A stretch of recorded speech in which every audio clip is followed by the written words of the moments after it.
누가 와서 찾아와서 위로해 주는 것보다 사실 더 중요한 거는 자기가 사랑하는 사람이 죽었을 때 그 사람을 떠나보내는 여정으로 그걸 써야 되는 거거든요. 우리나라도 좀 이제 바뀔 때가 되지 않았나 싶기는 해요.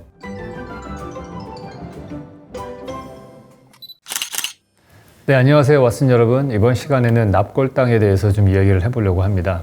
납골당은 사실은 건축가들은 한 번은 꼭 설계해보고 싶어 하는 그런 공간입니다. 그 이유는 뭐냐면은 현대인들이 대체적으로 우리가 죽음에 대해서는 거의 생각하지 않고 살고 있죠. 오히려 중세시대 때는 너무 죽음을 두렵게 생각을 했기 때문에 그 죽음에 대한 두려움이 지금의 삶에 너무나 지대한 영향을 끼치는 쪽으로 공포의 베이스를 둔 그러한 삶을 대하는 자세였다면은 지금은 오히려 반대로 그 삶의 공간을 본다고 하더라도 우리는 과거에는 정기적으로 제사를 지냈잖아요. 그 죽은 자를 기리는 제사를 계속 지냈고, 그리고 집 안에도 보면은 사당이라고 해가지고 미패를 모시기도 하고, 근처에 항상 무덤도 가까이 뒀었고, 뭐 종묘 같은 것들도 사실은 죽음을 상징하는 그런 공간이죠. 그게 가장 가까이 우리의 일상과 밀접하게 관련이 돼 있었기 때문에 도시를 만들 때에도 이미 궁전터 딱 잡고 그 다음에 종묘, 사직터를 쫙 잡고 뭐 이런 식으로 배치를 하잖아요. 그 다음에가 먹고 사는 그런 상업 거리 이런 걸 만들어지거든요. 근데 지금은 그렇지는 않죠. 지금은 일단 주거 상업 나오고 나머지 일단은 죽음의 공간이라고 할 수 있는 공동묘지라든지 납골당은 다 교외 지역으로 약간 님비 현상이 생길 정도로 자기 주변에 두고 싶어 하지 않죠. 그러한 현상 자체가 일반 현대인들이 삶을 대하는 자세에도 큰 영향을 준다고 생각을 해요. 나는 언젠간 죽을 것이다 생각하면서 삶을 사는 사람과 그걸 생각을 한 번도 안 하고 사는 사람은 지금 이 순간을 대하는 자세가 다르기 때문에 이제 건축가들은 이 죽음을 생각하게 하는 공간들을 관심을 많이 가지고 그걸 만들고 싶어 하죠. 그 중에 하나가 납골당인 것 같아요. 과거에 우리의 장례 문화를 보시면은 무덤이라고 해가지고 우리는 이제 흙을 이렇게 쌓아가지고 잔디를 깔고 뭐 이런 식으로 하잖아요. 그 정도를 하고 좀 약간 여유가 있는 분은 비석을 크게 세우고 뭐 주변에 흙이 무너지지 않게 테두리로 돌을 쌓고, 능 같은 경우 보통 그렇게 돼 있죠.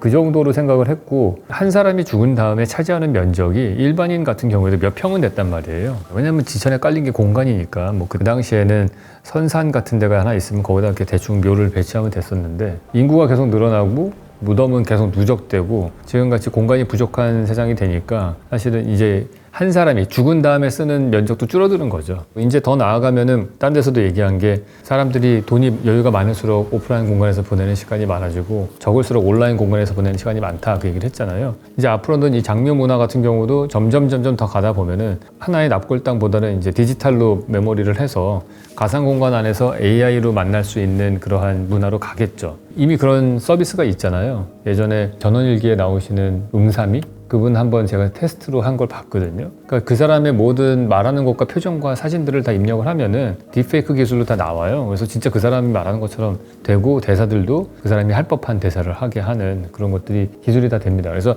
가상공간으로 가겠죠. 그래서 이 납골당은 그 과정 중에 아직 남아있는 건축에서의 마지막 보루다, 이렇게 볼 수 있을 것 같습니다. 여기서 더 가면은 우리가 베트남 메모리얼 같은 데서 보셨던 것처럼 이름만 박아놓는 경우도 있어요. 그래서 벽체가 쭉 있으면은 그 벽체에 10,000명의 전사자들의 이름을 쫙 해놓으면은 그것도 그 사람을 기리는 공간이 되는 거죠. 근데 납골당은 그거보다는 조금 더 공간을 확보해서 그 사람의 유골을 확보했을 때 신체를 최소한으로 압축해서 좁은 공간으로 해서 그 앞에다가 이름을 박아서 공간화 시킨 것이다, 그거라고 볼 수 있을 것 같아요. 그래서 다른 어떠한 그 무덤 건축보다는 조금 더 건축적이라고 할 수 있는 거죠. 그걸 담을 수 있는 공간이 필요한 거고, 무덤을 건축적으로 표현한 건 되게 많죠. 뭐 피라미드도 대표적이라고 할 수 있죠. 엄청나게 돌을 쌓아서 한 사람을 위한 무덤을 그 어마어마한 메가 프로젝트로 20년 지어서 만든 게 피라미드잖아요. 근데 그러다가 이제 점점 민주화가 되면서 모든 사람들이 무덤을 가지는 세상이 된 거죠. 그래서 납골당이라고 하는 거는 이 현대사회의 그 민주화가 돼서 인간이 동등한 권리를 가지게 되었다라는, 만인을 위한 무덤이라는 것과 그걸 건축화해서 그 공간을 최소한으로 쓰겠다, 이게 두 개가 합쳐져 가지고 만들어진 건축적인 형식이다, 이렇게 볼 수 있을 것 같아요. 네, 저도 기회를 가져서 이게 착공이 언제 될지는 잘 모르겠는데 일단 계획 설계는 끝난 거가 하나 있습니다. 납골당을 설계할 기회가 별로 없는 이유가, 일단 납골당을 사람들이 다, 그러니까 자기 동네에는 다 두고 싶어 하지 않거든요. 그래서 그것을 찾기가 되게 어려워요. 그리고 땅이 하나 나오면은 이게 엄청난 이권을 주더라고요. 저희가 사업성 검토를 하면서 보니까 우리가 왜 집 한 채 팔면서 남는 돈이 있잖아요. 근데 아파트를 지으면은 더 많이 남잖아요. 생각해보세요. 아파트 한 동 짓는 거에 몇 개나 많은 납골이 들어가겠어요. 엄청나게 많이 들어가잖아요. 그러니까 단위 면적당 공사비 대비해서 공간을 판매할 때 이익이 제일 많이 남는 비즈니스인 것 같았어요. 그리고 이거는 앞으로 우리나라가 이제 고령화가 되기 때문에 계속해서 성장하는 쪽이죠. 앞으로 실버타운과 관련된 것들, 그다음에 이 납골당과 관련된 것들은 엄청난 성장하는 산업이기 때문에, 근데 이제 다만 그걸 법적으로 그런 땅을 찾기가 되게 어려운 문제는 있는 거죠. 그때 저희가 설계했던 거는 약간 대지의 컨디션이 좀 독특했어요. 뒤에 화장장이 꼭대기에 있었고 거기로 올라가는 길이 이렇게 있는데 교통량이 많을 거 아닙니까? 장례식장과 화장장이 거기 위에 있으니까. 근데 그 옆 좌우로 납골당을 만들어야 되는 거예요. 그래서 저희는 접근 방식을 뭐라고 했냐면 이곳에 납골당이 없는 것처럼 보이게 하는 거예요. 내가 납골당 안에만 들어가면은 바깥 세상이 안 보이게끔. 그러려면 어떻게 하냐? 도로가 있으면은 도로하고 대지 사이에다가 우리 납골당의 건물을 배치를 하면 되죠. 그래서 그거를 담장 같은 역할을 하게 하는 거예요. 그래서 도로에서도 안쪽이 안 보이고, 그다음에 납골당에 내가 딱 들어가게 되면은 이 뒤쪽에 있는 도로는 전혀 안 보이고 완전히 다른 이 세계에 와 있는 것 같은 느낌이 나는, 천국 같은 사후 세계에 가면 막 잔디밭 쫙 있고 막 그런 느낌으로 딱 해놓고, 거기에다가 이제 야외 납골당도 저희가 인서트를 해서 넣어놨고, 곳곳에 그 죽음을 생각할 수 있을 만한 그런 파빌리온 같은 공간들을 집어넣은 거죠. 몇 개를. 그런 배치로 돼 있어요. 그리고 반드시 그 공간을 들어갈 때에는 수공간을 건너서 들어가게끔 한다든지, 물을 우리가 항상 다른 공간으로 들어가는 경계에 쓰잖아요. 그래서 그런 걸 설치를 했습니다. 그래서 전반적으로 보면은 차도에서 보면은 뭐가 없는 것처럼 보이는데, 아는 사람만 알아서 들어가면은 완전히 조용한 다른 세상에 와서 고인을 기리고 생각할 수 있는 공간을 만들겠다. 그런 생각으로 한 겁니다.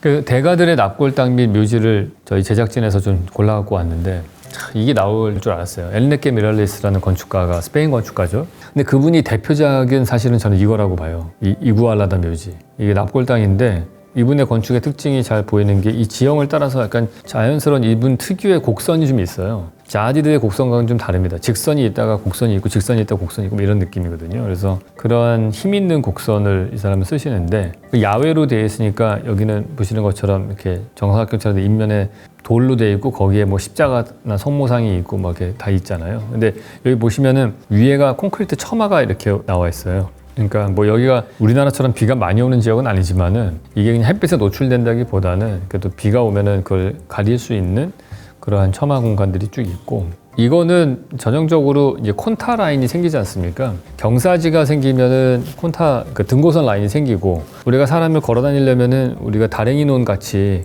깎아서 평지를 만들어야 되잖아요. 평지를 만들면 자연스럽게 옹벽이 생기지 않습니까? 그럼 그 옹벽이 생기는 거에다가 납골당을 배치한 거예요. 이 경사 대지를 잘 적절하게 이용해서 자연과 잘 인테그레이트 되어 있는 그런 거고요.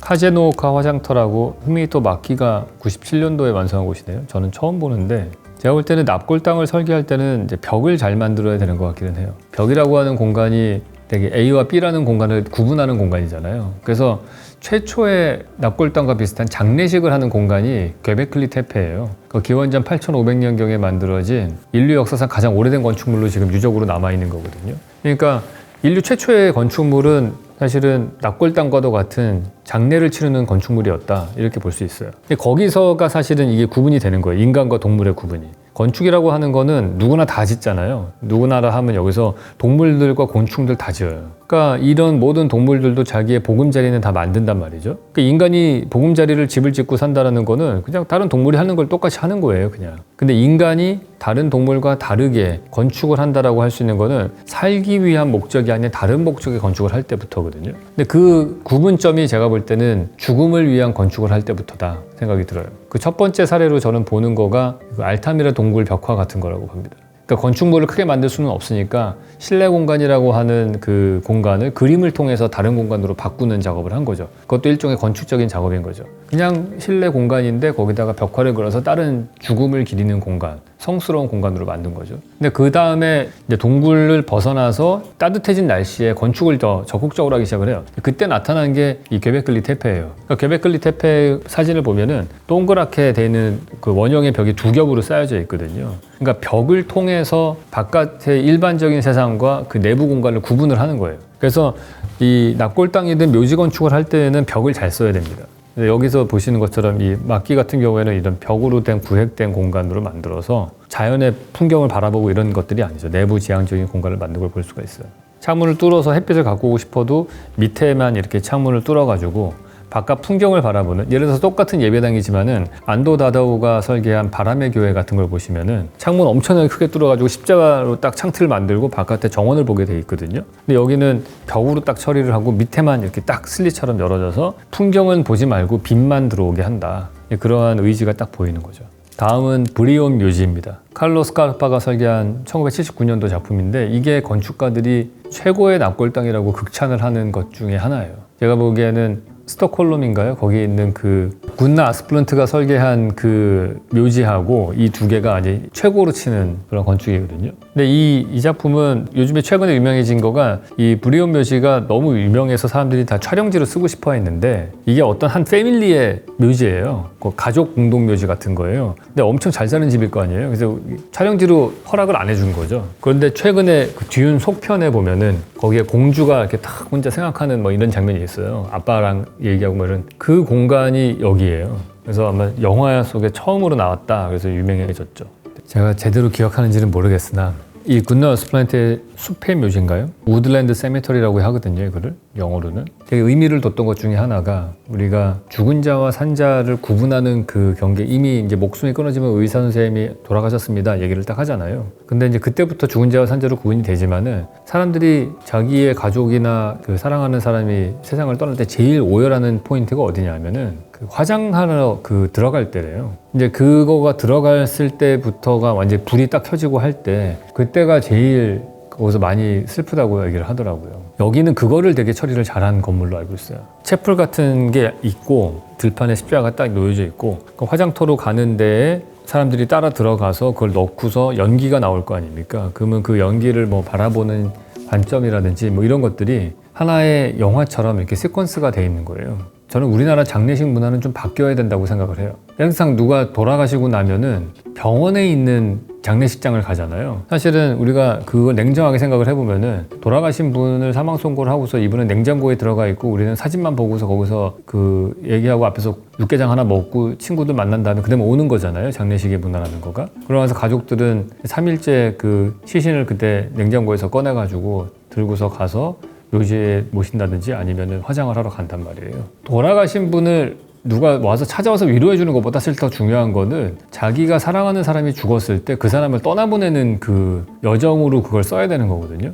제가 아는 그 송규령 목사님 같은 분 같은 경우에는 그 새로운 장례 문화를 만들었는데 예를 들어서 아버지가 돌아가셨어요. 그러면은 거기는 아버지랑 있을 때 좋았던 사진들 같은 걸 앞에다 쫙 전시를 해놓고 가족들이 와서 그걸 다 보고 되게 중요한 포인트 뭐냐면 돌아가신 아버지하고 자녀하고 딱 한 명씩만 들어가서 둘이만 얘기를 할 수 있는 방을 만들어주는 거예요. 그래서 마지막으로 그 사람하고 1대1로 뭐 용서에 대한 얘기를 할 수도 있고 기쁜 얘기를 할 수도 있고 그런 시간을 갖는 공간을 만들어주는 거죠. 그래서 거기서 내 마음속에 있었던 것들을 정리를 하고 올 수 있는 시간을 공간적으로 확보를 해줘야 되는 건데 그게 우리나라 장례식장에서는 안 되는 거죠. 막 정신없고 맨날 막 와서 절하고 가고 있고 막 우리는 정신없게 해주는 거가 그 슬픔에 빠진 가족들을 위로하는 거라고 생각을 하는 거잖아요. 근데 사실은 그렇게 정신없이 하게 한 다음에 나중에 화장을 하고 납골당에 안치하고서 나서 집에 돌아갔을 때 그때 진짜 슬프다고 들었어요. 다행히 양가 부모님들이 다 살아계셔가지고 잘 그걸 경험해보지 못했는데 그런 것들이 제대로 장례식에서 처리가 되지 않기 때문에 그런 거죠. 근데 이 우드랜드 세메터리 같은 경우에는 그 과정들 내가 죽은 자를 데리고 가고 가족들이 그분들을 화장터로 끌고 가고 거기서 보내고 그거를 시각적으로 체험하고 뭐 이런 것들이 훨씬 더 긴밀하게 죽은 자와 산 자가 어떤 기억을 정리할 수 있는 시공간을 확보해 준다는 점에서 그래서 이게 되게 훌륭한 그런 장례식장이다 그렇게 얘기를 합니다. 그래서 우리나라도 좀 이제 바뀔 때가 되지 않았나 싶기는 해요. 뭐 앞에 부조금 받는 테이블이 있고 뭐 이런 그게 아니고 그런 거를 공간적으로 체험할 수 있는 거가 좀 만들어져야 될 필요가 있는 것 같아요. 현재로서는 종합병원에 있는 장례식장이 바뀌지 않는다면은 납골당 같은 데서라도 거기서 만드는 장례식장이나 아니면은 좋은 그런 공간이 확보가 돼야 될 거라고 생각을 해요. 베트남 메모리얼이 그러면 참 좋은 게 베트남 메모리얼은 고개를 딱 돌리면은 까만 벽에 이름이 쫙 쓰여 있고 되게 거기서는 약간 애도하는 분위기인데 고개를 180도 딱 돌리면은 잔디밭이 쫙 있고 기분 좋잖아요. 저는 그게 훌륭한 세팅이라고 생각을 해요. 그 죽음을 애도하는 때는 애도할 수 있게 해주고 그다음에 언제든지 거기서 고개만 돌리면은 약간 자연을 보면서 기분 좋아질 수 있는 그러한 공간적 구성을 만들어주는 게 중요하다 생각을 합니다. 네, 그러면은 오늘은 납골당 건축에 대해서 잠깐 이야기를 나눠봤습니다. 다음 시간에 또 뵙도록 하겠습니다.